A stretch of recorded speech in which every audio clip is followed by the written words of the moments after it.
Trump says go nuclear as Democrats brace for Gorsuch fight. Washington. President Trump, seeming to relish a fight with Democrats over his nominee for the Supreme Court, on Wednesday encouraged the Senate Majority Leader, Mitch McConnell, Republican of Kentucky, to invoke the so-called nuclear option and abandon the 60-vote threshold for Supreme Court nominees.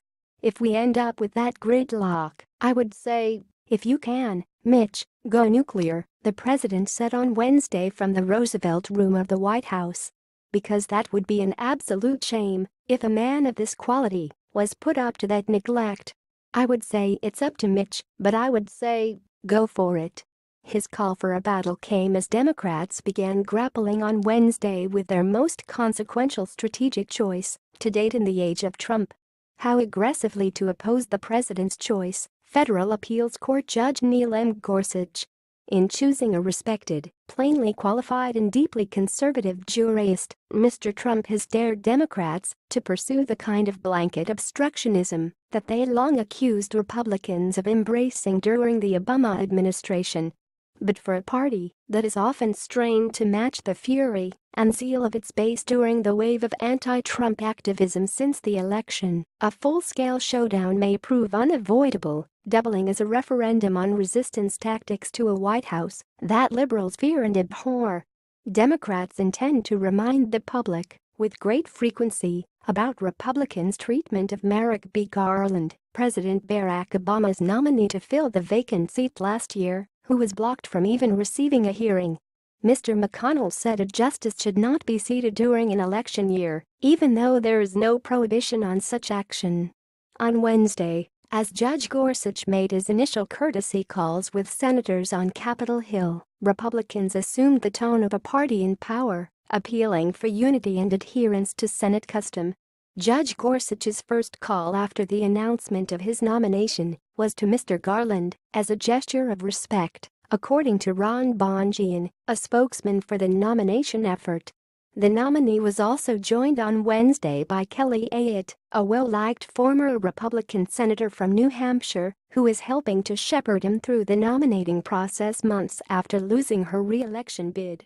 After greeting Judge Gorsuch during his visit, Mr. McConnell asked Democrats to heed their own calls to restore the court to its rightful size.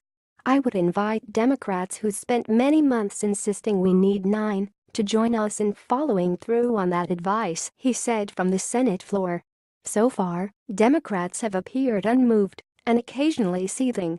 Senator Chuck Schumer of New York, the Democratic minority leader, said Judge Gorsuch must meet the 60-vote threshold required to overcome a filibuster in the Senate. "History, and especially recent history, demand it," he suggested. "If this nominee cannot meet the same standard that Republicans insisted upon for President Obama's Supreme Court nominees, 60 votes in the Senate, then the problem lies not with the Senate, but with the nominee," Mr. Schumer said. He said Mr. Trump's White House had demonstrated less respect for the rule of law than any in recent memory, placing a special burden on this nominee to be an independent jurist. Breaking a filibuster would require 8 members of the Democratic caucus to join the 52 members of the Republican majority to advance the nomination, or force Republicans to change long-standing rules and push through the nomination on a simple majority vote, the so-called nuclear option. Transfers of power from one party to the other often compel lawmakers to shift their perspectives, leaning on arguments they once rejected. But the bipartisan whiplash in the Senate has been especially striking. Since Mr. Trump's announcement, the two parties have rushed headlong into an embrace of the other's former talking points. Republicans have cast Judge Gorsuch as an unassailable choice, as Democrats had done with Judge Garland, trumpeting his record on the Federal Court of Appeals and his impressive credentials. They reminded some Senate Democrats that they had voted to confirm Judge Gorsuch to a lower court once upon a time, as some Republicans had for Judge Garland.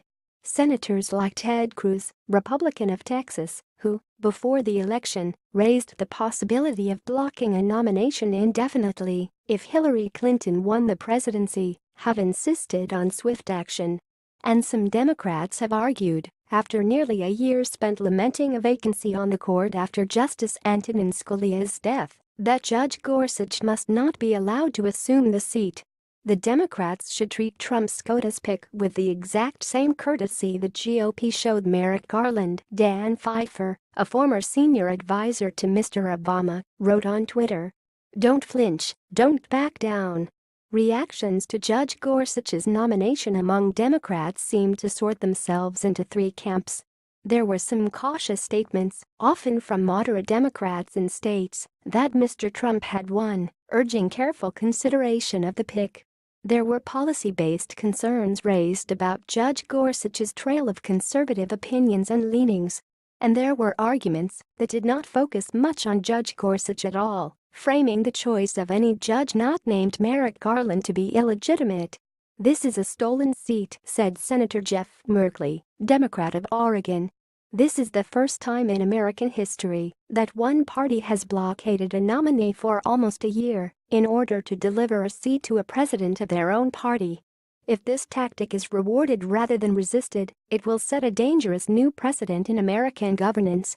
At the same time, Democrats and progressive activists have begun zeroing in on elements of Judge Gorsuch's record. Among their other concerns, he has voted in favor of employers, including Hobby Lobby, who cited religious objections, while refusing to provide some forms of contraception coverage to female workers. Mr. Schumer said Judge Gorsuch had repeatedly sided with corporations over working people and demonstrated a hostility toward women's rights. Even before some Democrats weighed in, Republicans dismissed any complaints about Judge Gorsuch's empty posturing. Some lawmakers were more creative than others. Senator Schumer is about to tell Americans that Judge Gorsuch kicks puppies and heckles piano recitals. Senator Ben Sasse of Nebraska said, "That's hogwash.